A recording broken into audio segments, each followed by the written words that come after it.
Hello नमस्ते guys सबैलाई स्वागत छ मेरो भिडियोमा।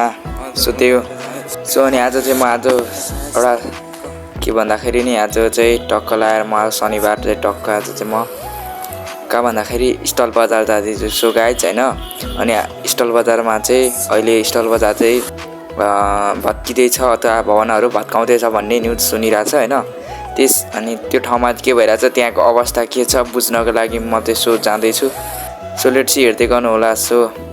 अनि म जाँदैछु। अवस्था कस्तो छ त्यहाँको अवस्था के छ बुझ्नको लागि त्यहाँ जाँदैछु के भइरहेछ त्यहाँको अवस्थाको लागि हैन। म चाहिँ आइपुगिसकेको छु यहाँनिर टक्क। अनि यहाँनिर चाहिँ टक्क भत्काउनु धेरै भत्काइसकेको रहेछ क्या, हिजोबाट सुरु गरेको रहेछ। यहाँनिर चाहिँ भत्काउने कार्य धमाधम भइरहेछ, डोजरहरू लगाइरहेको छ। अनि यतातिर गाडीहरू नि चलिरहेछ तर यहाँ चाहिँ भत्काउनको लागि नन स्टप भत्काइरहेको छ। भत्काउने कार्य चाहिँ नन स्टप भइरहेको छ। देख्नुहुन्छ यहाँनिर सब मान्छे धेरै छ यहाँनिर हेर्नेको लागि। प्लस सबैजना यहाँनिर चाहिँ के कारणले भत्काइरहेको हो भन्ने कुराहरू नि कतिको लागिरहेको होला त्यो पनि छ सबैलाई। अनि यहाँनिर अहिले पहिला कस्तो थियो अहिले धेरै अहिले चाहिँ के भन्दाखेरि पनि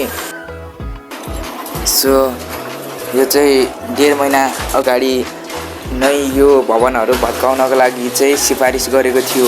हो त्यो सिफारिस अहिले प्राप्त भएर 2023 साल 2 महिना 22 गते यो भत्काउनको लागि सुरु गरिएको छ र भवनहरू हटाउन सुरु गरेको छ।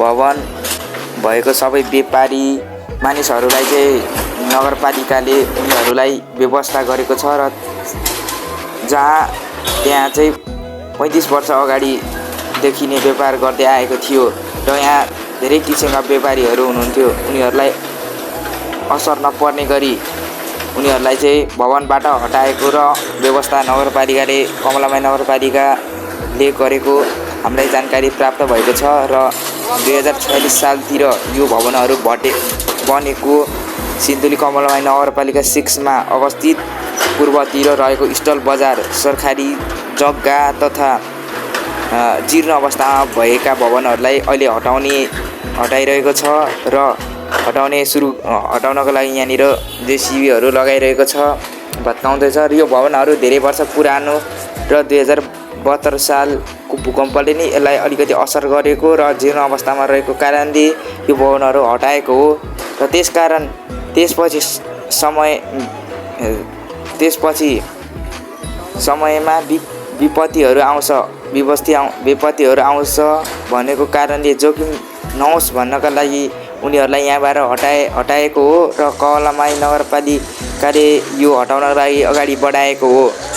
र यहाँ बाटो पनि साँघुरो हैन, यहाँनिरको अलिकति बाटो पनि साँघुरो र व्यापारीहरूले चाहिँ हल्का मिचेको बाटोहरू मिचेको र सरकारी उमा चाहिँ बनाएको भन्ने जानकारी प्राप्त भएको छ। त्यस कारणले यो चाहिँ अहिले अवस्थामा चाहिँ एकदम भत्काउन सुरु गरिएको छ।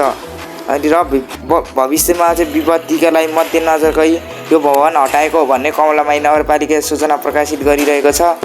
र अहिले चाहिँ भत्काउनको लागि एकदम काम हिजोदेखि फास्ट काम गरिरहेको छ, देख्न सक्नुहुन्छ मजाले काम गरिरहेको छ। र यो पानी पर्दा पनि यस्तो झरीको मौसममा पनि यहाँ छोडेको छैन, काम धमाधम भइरहेको छ।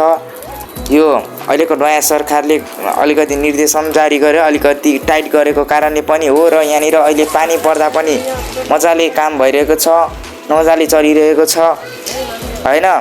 र यहाँनिर काम मजाले भइरहेको छ, पानी पर्दा पनि अहिले टक्क काम भइरहेको छ।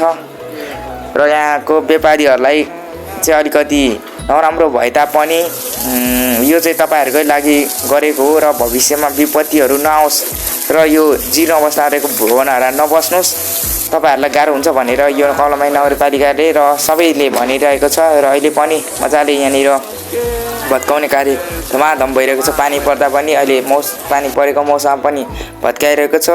आजको भिडियो चाहिँ यति नै। गाइज